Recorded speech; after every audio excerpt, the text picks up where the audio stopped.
दिगंबरा दिगंबरा श्रीपाद वल्लभ दिगंबरा ब्रह्मा विष्णू महेश्वरा श्रीपाद वल्लभ दिगंबरा। तुमचं श्रीपाद प्रभूंवरती विश्वास असेल तर विश्वास ठेवा, आज हा संदेश तुमच्या समोर येणे हा काही अपघात नाही, तर तो दिव्य शक्तीने तुमच्या समोर पाठविला आहे। हा संदेश तुम्ही शेवटपर्यंत ऐकावे अशी श्रीपाद प्रभूंची आज्ञा आहे, कारण या संदेशामध्ये तुमचे जीवन बदलण्याची शक्ती आहे। तुमचं श्रीपाद प्रभूंवरती विश्वास असेल तर आपला हा भक्तिमय संदेश आत्ताच लाईक करा आणि कमेंटमध्ये दिगंबरा दिगंबरा श्रीपाद वल्लभ दिगंबरा हा मंत्रघोष लिहायला विसरू नका। आजकाल अनेक लहान लहान समस्यांचा बाऊ करून अनेक जण टोकाची पावलं उचलतात, पण जेथे प्रश्न, समस्या, अडचणी आहेत तेथे उत्तर देखील आहे, फक्त ती योग्यरित्या आणि संयमाने ते उलगडण्याची गरज आहे। मग तुमच्या आयुष्यातील देखील काही समस्यांचे निराकरण करण्यासाठी श्रीपाद प्रभूंचे हे भक्तांना सांगितलेले 12 अभय वचने जर नेहमी लक्षात ठेवली तर मनुष्याला कुठल्याही प्रकारचे दुःख राहणार नाही आणि अशी कोणतीही इच्छा अपेक्षा नसेल जी हे ऐकताच पूर्ण होणार नाही। श्रीपाद प्रभू म्हणतात, माझ्या चरित्राचे पारण होत असलेल्या प्रत्येक स्थळी मी सूक्ष्म रूपात असतो। मनोवाक्य निस्वार्थपणे काम कर्म मला समर्पित असलेल्या साधकाचा मी डोळ्यात तेल घालून सांभाळ करतो। श्री पीठिकापुरममध्ये मी प्रतिदिन मध्यकाळी भिक्षा स्वीकारतो। माझे येणे हे दैव्य रहस्य आहे जे कुणालाही कळणार नाही। माझे सतत स्मरण करणाऱ्याचे वाईट कर्म कितीही जन्मजन्मांतरीचे असले तरी मी ते भस्म करून टाकतो। स्वतःच्या मनाचे शिल्पकार बना, तुमच्या विचारांनी एक सुंदर जग निर्माण करा जेथे तुम्हाला राहायला आवडेल। कर्म करणे हे मानवाच्या हातात आहे, ते त्यांनी निस्वार्थपणे करावे, त्याच्या फळाची अपेक्षा करू नये। तसेच फळाची अपेक्षा न करता मी काम का करू हा विचार देखील करू नये। रागामुळे माणसाची मती भ्रष्ट होते, तो मूर्ख होतो। मूर्ख माणसाच्या बुद्धीचाही काही उपयोग होत नाही। बुद्धीचाही नाश झाल्यानंतर आपोआपच मनुष्य स्वतःच्या नाशाला कारणीभूत ठरतो। त्यामुळे केवळ रागाच्या भरात हातातून साऱ्या गोष्टी गमावण्याआधीच रागावर नियंत्रण ठेवायला शिका, म्हणजे विनाश टाळता येईल। अन्न हेच परब्रह्म, अन्नासाठी तळमळणाऱ्याला अन्न दिल्यास मी त्या दात्यास नक्कीच प्रसन्न होईल। म्हणून नेहमी अन्नदान करत जा। अन्नदान हे सर्वात मोठे दान आहे। मी श्रीपाद श्री वल्लभ आहे आणि मी माझ्या भक्तांच्या घरी महालक्ष्मी तिच्या संपूर्ण कलेने प्रकाशित असते। तुमचे अंतकरण शुद्ध असले तर माझा कटाक्ष सदैव तुमच्यावर असतो।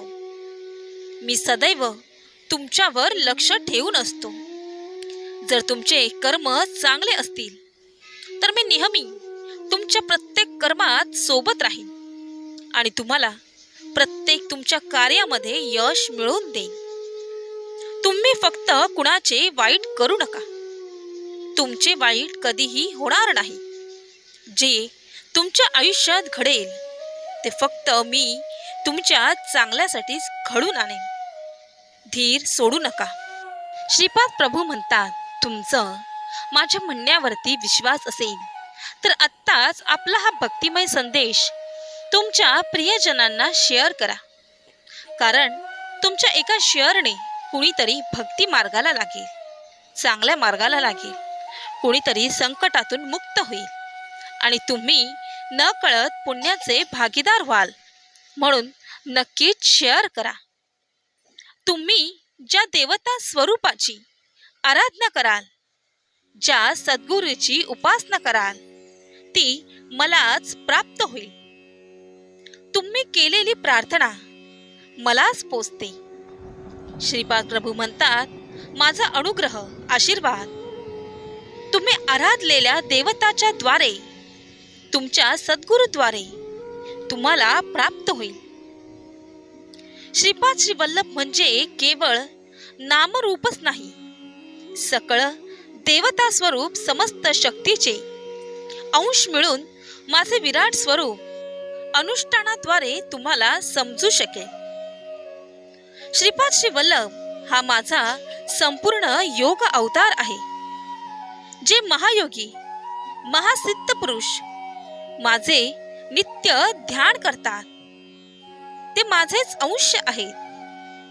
त्यांना कधीही दुखावू नको. तुम्ही माझी आराधना केली तर मी तुम्हाला धर्माचा, कर्माचा बोध करतो. तुम्ही पतित होऊ नये म्हणून सदैव मी तुमचे रक्षण करतो. श्रीपाद प्रभू म्हणतात, जो व्यक्ती अधर्म करतो, बेईमानीने पैसा कमवतो, अविचारी असतो, तो मूर्ख असतो. कोणाच्याही उपकारामध्ये फार काळ राहणं टाळा. जर कधी उपकार घ्यायची वेळ आलीच तर त्याची जाण ठेवून त्यामधून उतराई होण्याची वेळीची प्रतीक्षा करा आणि प्रयत्न करा. ज्यांनी आपल्याला कधीही त्रास दिला नाही त्यांना कळत न कळतही दुखावणं टाळा. कारण कोणाचं मन दुखावणं ह्यापेक्षा मोठा पाप कुठलाही नाही. कोणाचा तळतळाट कधीही घेऊ नका. गरिबीमधून श्रीमंतीकडे जाणारा व्यक्ती जर परिस्थिती सुधारल्यावर जुन्या नात्यांना विसरला तर तो कायमच गरीब राहणार. कोणत्याही रस्त्यावरून चालताना तो मार्ग नेमका कुठे जातो याची माहिती एकदा नक्कीच करून घ्या.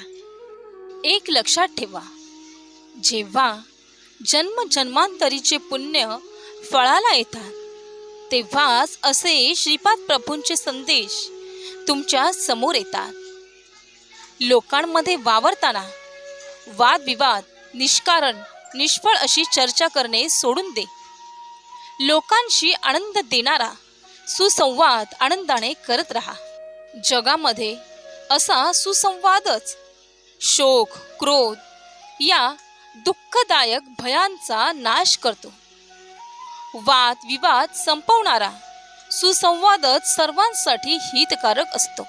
म्हणून कठोर शब्द वापरणे, आपल्या शब्दामुळे एखाद्याचे मन दुखवेल असे बोलणे टाळा.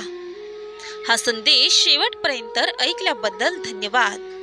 शेवटी तुमच्या सर्वांच्या चांगल्या इच्छा, चांगल्या मनोकामना पूर्ण हो, ही श्रीपाद चरणी प्रार्थना.